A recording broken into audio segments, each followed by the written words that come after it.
回新闻来看，有诈骗集团利用在经主持人的名义，骗人去投资，有受害人哄骗上千万。另外，社会上大家关心的 IMB 诈骗集团这个案件，刑事局是已经去宜兰具体甲诈骗主嫌关系真密切的前行政院顾问陈进坤带去问话。嫌犯方压制伫涂骹是无法度震动，台南有一个细陈的被害人加入叫做乌瑞韩赖群组，谎以投资的名义诈骗。诈骗集团甲伊讲，会当找到伫短时间内大起的股票，骗伊汇款佮交现金。后壁伊发现的时阵已经哄骗上千万。第一分局是顺线找到这个集团，抓到细州的主嫌含共犯等等3个人，嘛查考因家族投顾公司的收据、印纳等等。本分局获报后，立即成立专案小组，于今日中午13时许，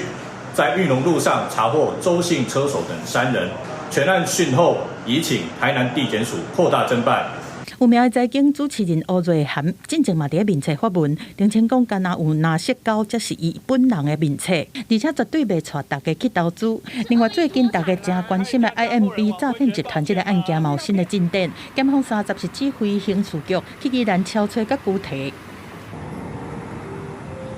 我正是甲涉嫌含主嫌詹国伟交往关系正密的前行政院政务顾问陈进坤，含集团的业务等等具体教案，拢总约6个人，而且查扣120多箱的加巴蛋原酒这证物，暗时移送去北检。另外嘛，洪刚入 IMB 红坡的行政院副院长戴文灿，洪指控讲含诈骗集团的交情上好，唔但捌参加主嫌詹国伟因公司的春酒，佮互拿亚质疑讲有替詹国伟来敲警界的人事。戴文灿30是临时取消公开的活动，但是有伫面册发文讲，已经请律师对国民党的领导林佳兴、林国春、林金杰等等7个人提告，讲家己唔惊检验。我们支持正副院长提出这一个法律的这个行动